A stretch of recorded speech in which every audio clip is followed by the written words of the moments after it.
আমি বৌদ্ধ ধর্মে বিশ্বাস করতাম।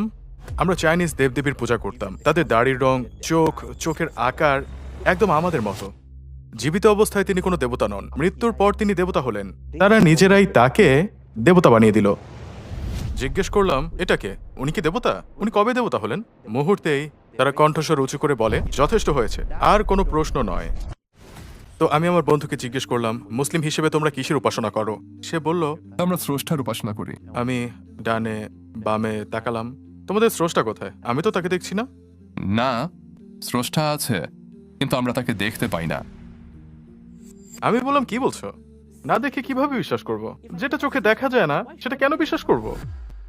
তারপর সে আমাকে একটা উপমা দিল, কিন্তু গভীরভাবে চিন্তা করে আমি বুঝতে পারলাম, এই স্রষ্টাকে তো যুক্তিযুক্ত মনে হয়। কিন্তু একদিন আমি মাকে জিজ্ঞেস করলাম, মা, আমি ডিসেম্বরের শুরুতে মক্কায় যাচ্ছি, তুমি কি আমার সাথে মক্কায় যেতে চাও? হ্যাঁ, অবশ্যই আমি যেতে চাই। মা, কিন্তু মক্কায় তো অমুসলিমরা ঢুকতে পারে না। কোনো উত্তর ছিল না, কোনো জবাব নেই। তিনি শুধু কাঁদতে শুরু করলেন আর বললেন, আচ্ছা। তারপর বললেন, তাহলে ঠিক আছে, আমি মুসলিম হয়ে যাই।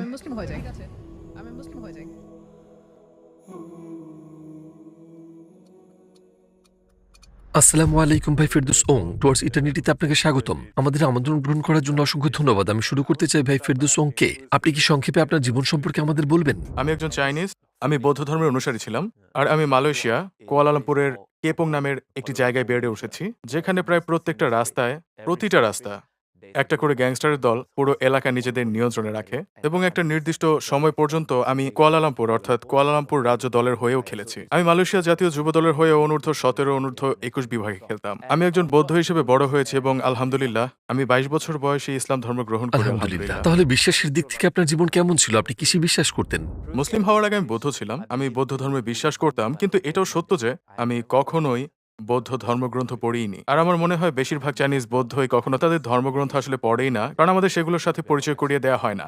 বৌদ্ধ ধর্মের ব্যাপারে আমরা অতটুকুই জানি যতটুকু আমাদের বাবা মা আমাদের বলেন, আর যা আমাদের পূর্বপুরুষরা অনুসরণ করেছেন। তাই আমাদেরকে যা বলা হয় আমরা সেটাকে সত্য বলে ধরে নেই, যেটাই বৌদ্ধ ধর্ম, আর আমরাও সেটাই অনুসরণ করি। এখন একজন বৌদ্ধ হিসেবে আমি বিশ্বাস করতাম যে একজন স্রষ্টা আছেন, কারণ এটাও আমাদের শেখানো হতো।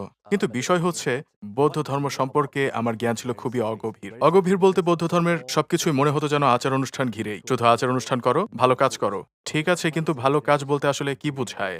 স্বতন্ত্রভাবে আমি স্রষ্টায় বিশ্বাস করি, কিন্তু মুসলিম হওয়ার পর আমি বুঝতে পারলাম বৌদ্ধ ধর্মে আসলে স্রষ্টার ধারণা নেই। তারা একই সাথে বুদ্ধিজম, তাওইজম, কনফুসিয়ানিজম এছাড়াও চীনা লোকজ ধর্ম অনুসরণ করে, আবার পূর্বপুরুষদের পূজা সহ আরো অনেক কিছু করে। তাই আমি বিশ্বাস করি একজন চাইনিজ, একজন বুদ্ধিস্ট হিসেবে একজন সর্বোচ্চ স্রষ্টা আছেন, কিন্তু সেই সর্বোচ্চ সত্তাকেই আমরা বলি জেড এম্পারর এবং আরো অনেক ছোট ছোট দেবদেবী রয়েছে।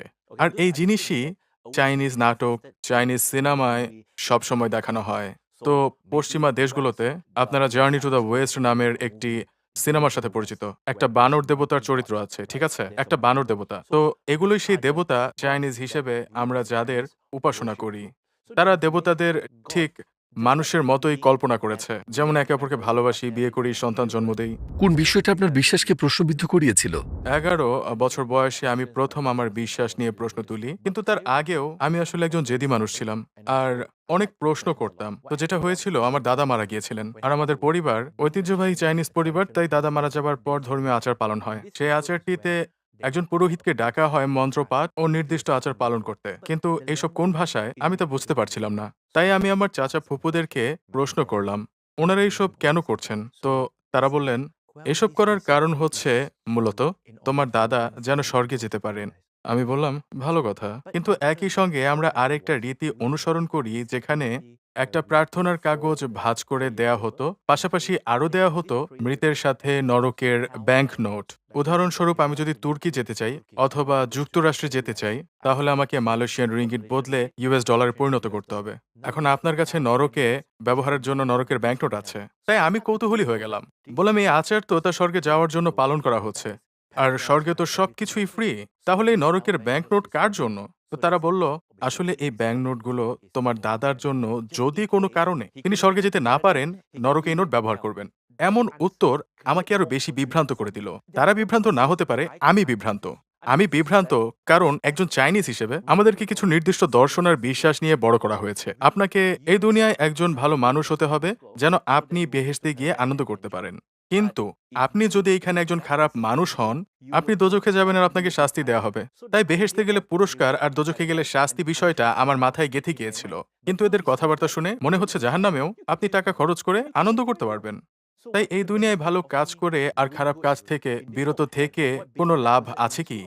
আমি সেই মুহূর্ত পর্যন্ত প্রশ্ন করতেই থাকলাম যতক্ষণ না তারা গলা চড়িয়ে বললেন, "যথেষ্ট, থামো, কোনো প্রশ্ন নয়।" ঠিক আছে, আমি থামলাম। এজন্য না যে আমি তাদের উত্তরে সন্তুষ্ট। বরং আমি এই কফিনে এত জলদি যেতে চাই না। কারণ তারা যখন উঁচু স্বরে বললেন, আমি বুঝলাম তারা উত্তর দিতে প্রস্তুত নন। ঠিক আছে, আমি বৌদ্ধ হিসেবে ধর্মচর্চা চালিয়ে গেলাম, কিন্তু হৃদয়ের গভীরে প্রশ্ন ছিল। কিন্তু যতই জিজ্ঞেস করি, বেশিরভাগ প্রশ্নের কোনো উত্তর পেতাম না। আর ইসলামের পথে আপনার যাত্রা কিভাবে শুরু হলো? ও হ্যাঁ, মনে আছে আমার তখন ১১ বছর বয়স। ১১ থেকে ১৮ বছর পর্যন্ত, অর্থাৎ হাই স্কুল শেষ করার পর আমি মুক্তমনা হয়ে উঠি। এমন মুক্তমনা যে স্রষ্টায় বিশ্বাসী। সেই সময় স্রষ্টার সম্পর্কে আমার নিজস্ব দর্শন ছিল। আমি কোনো বই বা ধর্মগ্রন্থ না পড়লেও স্রষ্টা সম্পর্কে আমার সেই দর্শনকে যুক্তিসঙ্গতই বিশ্বাস করতাম। আমি বলতাম, আমি বিশ্বাস করি স্রষ্টা আছেন। তবে স্রষ্টা কোনো মানুষ নন বা সৃষ্ট কোনো বস্তু নন। কোনো সৃষ্ট বস্তু স্রষ্টা হতে পারে না। আমি আমার এই ধারণার যুক্তি দিতাম। বলতাম কেন? কারণ আপনি জানেন, আমরা চাইনিজরা চীনা দেবতাদের পূজা করি, যারা দেখতে একদম আমাদের মতো। মানে ধরুন দাড়ির রং, চোখ, চোখের আকার সবকিছুই আমাদের মতো। আর মুসলিম হওয়ার আগে আমার এক বন্ধুকে কথার মাঝে জিজ্ঞেস করেছিলাম তার পূজার মূর্তি দেখিয়ে যে, "এটা কে? উনি কি একজন দেবতা? উনি কবে দেবতা হলেন?" আর আমি অসম্মান না করেই ভদ্রভাবে প্রশ্ন করেছিলাম। আর সে বলল, "জীবিত অবস্থায় দেবতা ছিলেন না, তিনি মৃত্যুর পর দেবতা হয়েছেন।" আমি বললাম, "ও তাই? তাহলে জীবিত অবস্থায় তিনি নিজেই জানতেন না যে তিনি দেবতা? তাই মারা যাওয়ার পর তিনি দেবতা হয়েছেন, তাহলে কে তাকে দেবতা বানালেন?" তখন আমার বন্ধু উত্তরে বলল, "ও এটা একটা নিয়মতান্ত্রিক পদ্ধতি।" আরো বলল, "এখন ইতিহাসবিদরা তার জীবন নিয়ে গবেষণা করে তার অবদানগুলো খুঁজে বের করেছেন। অর্থাৎ এই ব্যক্তি দেশের জন্য, সমাজের জন্য অনেক অবদান রেখেছেন। আর তাই তারা তাকে দেবতা বানিয়েছেন।" তখন আমি আমার বন্ধুকে আরেকটি প্রশ্ন করলাম, "তাহলে সেই ক্ষেত্রে তোমরা কেন তাদের পূজা করো না যারা তাকে দেবতা বানিয়েছে? কারণ আমার মনে হয় কাউকে দেবতা বানানোর ক্ষমতা তাদেরই আছে।"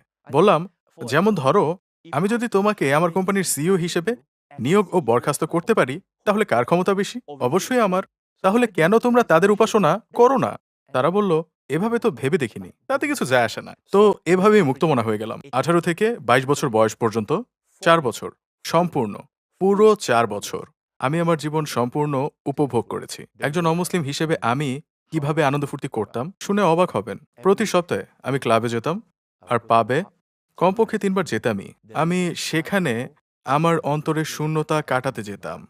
অন্তরে কিছুতেই পূর্ণতা অনুভব হতো না। কিন্তু যতই আমি যেতে শুরু করলাম, ওই দিনের জন্যই কিছুটা পূর্ণ মনে হতো। কিন্তু তার পরের দিন আবার সেই শূন্যতা। এখন ওখানে আনন্দ করতে গেলে আমার অন্তর হয়তো এতটুকু ভরে। কিন্তু আমার অজান্তেই আমার শূন্যতার গহ্বর দিন দিন বড় হচ্ছিল। মানে দিনকে দিন আমার সমস্যা আরো বেড়ে যাচ্ছিল। তার থেকেও বড় সমস্যা হলো শূন্যতা বাড়তে থাকলেও মনে একটা নির্দিষ্ট আনন্দ গ্রহণ করতে হয়। তাই আরো বেশি শূন্যতা অনুভব করছিলাম। তো ২২ বছর বয়স পর্যন্ত আমি একজন ভালো মানুষ হওয়ার চেষ্টায় ছিলাম। তারপর একবার আমি আঘাত পেলাম। আর এরপর আমি মালয়েশিয়া চলে যাই। সেখানে আমি একা হয়ে গেলাম। জীবনটা একেবারে নিঃসঙ্গ হয়ে গিয়েছিল। আর সেই সময় আমি আমার জীবন নিয়ে গভীরভাবে ভাবার সুযোগ পেয়েছিলাম। নিজেকে প্রশ্ন করলাম যে আসলে আমার জীবনের উদ্দেশ্য কি? আমার জীবনে আসলে আর কি করা উচিত? জীবন কি শুধুমাত্রই কাজ করা, ঘুমানো, খাওয়া, আনন্দ ফুর্তি, বিয়ে-শাদী, বাচ্চা-কাচ্চার জন্ম, বুড়ো হয়ে মৃত্যুবরণ? তাহলে আমার আর জঙ্গলের বানরের তফাৎ কি থাকলো? কোনো তফাতই নেই। তো আমার অনেক প্রশ্ন ছিল, কিন্তু কোনো সিদ্ধান্তে যাবার সাহস করতে পারিনি। তাই আমি আমার এক মুসলমান বন্ধুকে জিজ্ঞেস করলাম। বললাম, "ভাই, তুমি তো জানো চাইনিজ হিসেবে আমরা মূর্তি পূজা করি এবং সেই মূর্তি আমাদের চোখের সামনে থাকে। তো মুসলিম হিসেবে তোমরা আসলে কিসের পূজা করো?" আর সে উত্তর দিল, "আমরা স্রষ্টার ইবাদত করি।" আমি ডানে বামে তাকালাম। "কোথায় স্রষ্টা? আমি তো দেখছি না।"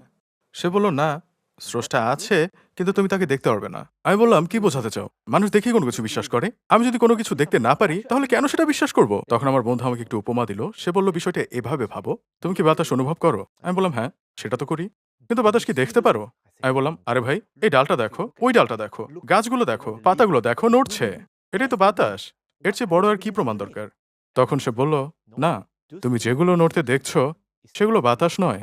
এগুলো হচ্ছে বাতাসের প্রভাব, নিজে বাতাস নয়।" তখন আমি গুরুত্ব দিয়ে ভাবতে শুরু করলাম। আচ্ছা, আচ্ছা, ঠিক আছে। শুনে তো যুক্তিসঙ্গতই লাগছে, কিন্তু তখনও আমার স্রষ্টাকে প্রশ্নের উত্তর দেয়নি। তারপর আমার বন্ধু বলতে থাকলো, এখন কল্পনা করো, এই বাতাস আসলে স্রষ্টা সৃষ্টি করেছেন। তুমি বাতাস দেখতে না পারলেও বাতাসের প্রভাব দেখতে পাও এবং বাতাসের প্রবাহ অনুভব করতে পারো। তাহলে কিভাবে এই কথা ভাবো যে তুমি বাতাস সৃষ্টিকারী আল্লাহকে দেখতে পারবে? তুমি তার অস্তিত্ব অনুভব করো। এই পৃথিবীর সকল সৃষ্টির মাধ্যমে তুমি স্রষ্টার অস্তিত্ব অনুভব করতে পারো এবং তুমি তার প্রভাব দেখতে পাও। তখন মনে মনে ভাবছিলাম, স্রষ্টার এই সংজ্ঞাটি বেশ যুক্তিসঙ্গত। এটি ছিল আমার দেখা সবচেয়ে ভালো ব্যাখ্যা। আর তখনই আমি সিদ্ধান্ত নিলাম, এ হলো সেই স্রষ্টা যাকে আমি মনে করি। তখনও আমি মনে করি কথাটাই ব্যবহার করেছিলাম। আমি মনে করি ইনিই প্রকৃত স্রষ্টা। এই স্রষ্টার ধারণাটি ইতিমধ্যে আমার সব শর্ত পূরণ করেছিল। আমাকে আর অন্য বই পড়তে হচ্ছে না, আর কিছু বোঝার দরকারও হচ্ছে না। কারণ আমি তখন যেসব ধর্ম জানতাম, সেগুলোর স্রষ্টা ছিল মানুষ বা কোনো প্রাণীর রূপ। আমি বললাম, আমি মানুষের উপাসনা করতে পারি না। আমি কখনোই মানুষের উপাসনা করব না। আমি কখনো কোনো বানর বা অন্য প্রাণী, সেটা যাই হোক না কেন, উপাসনা করব না। তাই আমি বললাম, আমি পারব না। যেহেতু আমি আগে থেকেই মানুষ বা প্রাণীর উপাসনা করি না। আর এই ব্যাখ্যাটি ইতিমধ্যেই স্রষ্টা নিয়ে আমার মনে থাকা সকল যুক্তি আর শর্ত পূরণ করেছিল। আর আরেকটা বিষয় হলো, আপনি যদি আমাকে যুক্তি দিয়ে আমার ধারণা ভুল প্রমাণ করতে পারেন, তাহলে আমি নিজের অবস্থান পরিবর্তন করতে পারি। কিন্তু তার আগে সম্ভব না। আর তাই আমি মুসলিম হয়ে গেলাম। আমি তখনও কোরআন পড়িনি। আমি নবীজি সাল্লাল্লাহু আলাইহি ওয়াসাল্লাম সম্পর্কে জানতাম না। সত্যি বলতে আমার জান্নাতে যাওয়ার ইচ্ছে ততটা ছিল না। বরং জাহান্নামে যাওয়ার ভয়টাই আমার বেশি ছিল। আমার প্রথমেই জানতে হবে আমার সৃষ্টিকর্তাকে এবং তিনি আমার কাছ থেকে কি চান, যদি আমি একান্তই জাহান্নামের আগুন থেকে নিরাপদে থাকতে চাই। তাই আমি মুসলিম হওয়ার সিদ্ধান্ত নিলাম। কিন্তু তখন আমি মুসলিম হইনি। আমার মাকে জানাতে হবে। আমি তখন সারাওয়াকে। তো আমি মাকে ফোন করলাম, সবকিছু খুলে বললাম। আমি কুয়ালালামপুরে ফিরে কি করতে চাই। তারপর আমি সবচেয়ে গুরুত্বপূর্ণ কথাটা শেষে বললাম। আমি বললাম, মা, আমি কুয়ালালামপুরে ফিরে মুসলিম হতে চাই। তিনি তখন বেশ কিছুক্ষণ চুপ করে রইলেন। দীর্ঘ নীরবতার পর তিনি আমাকে বললেন, তোমার ইচ্ছা। কিন্তু মনে রেখো, ধর্ম নিয়ে হেলাফেলা করো না, গুরুত্বের সাথে নিও। ঠিক আছে? আমি বললাম, মা, আমি সিরিয়াস। তো এরপর ফিরে এলাম। ২০২৫ সালে এসে আমার মুসলিম হওয়ার ২০ বছর পূর্ণ হলো। আর সেই শাহাদা কিভাবে নিয়েছিলেন? আপনি কি কিছু খেয়াল করেছেন? এই ভিডিওটি দেখার সময় আপনি কোনো বিজ্ঞাপন দেখেননি, কারণ টুয়ার্ডস ইটারনিটি একটি অলাভজনক প্রতিষ্ঠান। আমরা আপনার সহযোগিতার মাধ্যমে এসব ভিডিও তৈরি করতে পারি। যদি আপনিও এই সবের কাজে অংশীদার হতে চান, তাহলে টুয়ার্ডস ইটারনিটিতে দান করুন। এই সুবর্ণ সুযোগ হাতছাড়া করবেন না। আর সেই শাহাদা কিভাবে নিয়েছিলেন? আমি শুধু শাহাদা পাঠ করলাম। أشهد أن لا إله إلا الله وأشهد أن محمد رسول الله আমি শাহাদা পাঠ করলাম। কেউ হয়তো বলতে পারেন, আপনি কি অনুভব করেছিলেন যে আপনার বড় বোঝা নেমে গেছে? আমি কিছু অনুভব করিনি। মনে হলো, ও, এটা হয়ে গেছে? আচ্ছা, ঠিক আছে। যেদিন আমি শাহাদা নিয়েছিলাম, সেদিন থেকেই আমি সকল হারাম কাজ, যেগুলো ইসলামে নিষিদ্ধ, তার সবগুলো ছেড়ে দিয়েছিলাম। তাই আমার জন্য ইসলামের সেই সব নিষেধাজ্ঞা থেকে দূরে থাকা খুব একটা কঠিন ছিল না। আর অবশ্যই ২০০৫ সাল পর্যন্ত আমি নামাজ পড়তাম, রোজা রাখতাম, যাকাত দিতাম। এটাই একমাত্র যা আমি জানতাম। এমনকি আমার আশেপাশের মানুষ যখন নবীজির উপর দুরূদ পাঠ করত, সাল্লাল্লাহু আলাইহি ওয়াসাল্লাম, আমি বুঝতাম না তারা কি বলছে। আমি ভাবতাম, তারা এমন ফিসফিস কেন করছে? আমি আসলেই জানতাম না। যতক্ষণ না আমি আমার শিক্ষকের সঙ্গে দেখা করি, যিনি আমাকে শিখতে এবং দাওয়ার কাজ করতে অনুপ্রাণিত করেছিলেন। সালটা ছিল ২০১১। আমি মুসলিম হওয়ার ৬ বছর পরের ঘটনা। কিন্তু ব্যাপারটা এমনভাবে হয়েছিল যে আমি নিজেকে প্রতারিত মনে করেছিলাম। কারণ সেই নবমুসলিম বোন আমাকে আমন্ত্রণ জানিয়ে বলেছিলেন, ভাই, নবমুসলিমদের সমাবেশ হচ্ছে, সেখানে অনেক ধরনের খাবারের আয়োজন করা হয়েছে। আমি খেতে খুব পছন্দ করি। তাই আলোচনা নয়, বরং খাবারের দিকে আমার মূল আকর্ষণ ছিল। আমি সেই অনুষ্ঠানে গেলাম। প্লেটে খাবার নিতে যাচ্ছি, এমন সময় সে বলল, না, না, না, খাবার পরে, আগে আলোচনা শুনুন। ওকে, ঠিক আছে। ওকে, ঠিক আছে। তাই আমি আলোচনা শুনলাম। শায়েখ শুধু ঈমানের মূল বিষয়গুলো, ইসলামের স্তম্ভগুলো নিয়ে কথা বলছিলেন। খুবই মৌলিক কিছু বিষয়, আমাদের সম্পর্ক, আমাদের বাবা-মা ও পরিবার যারা এখনো মুসলিম নন, তাদের প্রতি আমাদের দায়িত্ব। এবং লেকচার শেষ হওয়ার পর আমি শেখের সাথে কথা বলার সুযোগ পেলাম। তাকে জিজ্ঞেস করলাম, শেখ, আপনি কি আমাকে কিছু উপদেশ দিতে পারেন? আমি তো ৬ বছর ধরে মুসলিম। তিনি আমাকে অনেক ভালো উপদেশ দিলেন, কিন্তু একটি বিষয় যেটা আমার মনে গেঁথে গেছে, তিনি বলেছিলেন, ফিরদাউস, মুসলিম হিসেবে আমাদের দাওয়ার কাজ করতে হবে। তিনি আমাকে দাওয়ার ধারণাটি বোঝালেন। আমি বললাম, ওস্তাদ, মানে আমি নতুন মুসলিম, ৬ বছর হয়েছে মাত্র। এমনকি আমি তার কাছে স্বীকার করে বললাম, ওস্তাদ, আমি ঈমানের মূল বিষয়গুলোই জানি না, স্তম্ভগুলো জানি না, আমি অনেক কিছুই জানি না। কিভাবে দাওয়ার কাজ করব? তিনি বললেন, তুমি যা জানো শুধু সেটুকুই পৌঁছে দাও। নবী বলেছেন, আমার পক্ষ থেকে একটি আয়াত হলেও পৌঁছে দাও। আমি বললাম, কিন্তু আমি সত্যি কিছু জানি না। তখন তিনি জিজ্ঞেস করলেন, তুমি যখন মুসলিম হয়েছিলে কি পড়েছিলে? আমি বললাম, এটা জানি, আমি ২টো শাহাদা পড়েছিলাম, ২টো কালেমা পড়েছিলাম। তিনি বললেন, হ্যাঁ, তো নবী বলেছেন, আমার পক্ষ থেকে একটি আয়াত হলেও পৌঁছে দাও। এখানে দুটো আছে, একটি পৌঁছে দাও। তোমার কাছে দুটো শাহাদা আছে, একটা পৌঁছে দাও। এরপর আমি মনে হয় আমার সবচেয়ে বড় অজুহাতটা বের করলাম। আমার মনে হয় পৃথিবীর সবচেয়ে সেরা অজুহাত সেটাই ছিল। আমি বললাম, ওস্তাদ দেখুন, অনেক মুসলিম আছে যারা জন্মগতভাবে মুসলিম। সেসব জন্মগত মুসলমানদের দেখুন, তারা দাওয়ার কাজ করেই না। তাহলে আমি একজন নতুন মুসলিম হয়ে কেন দাওয়ার কাজ করব? আমি মনে করেছিলাম এটা অসাধারণ একটি অজুহাত। আর তিনি তখন উত্তরে যা বললেন তা সত্যি আমাকে গভীরভাবে আঘাত করেছিল। তিনি বললেন, ফেরদাউস, কিয়ামতের দিনে আল্লাহ তোমাকে জিজ্ঞেস করবেন না কেন এই মুসলিমেরা তাদের করণীয় কাজ করেনি, কিন্তু আল্লাহ অবশ্যই তোমাকে জিজ্ঞেস করবেন, তুমি কেন তোমার করণীয় কাজ করনি।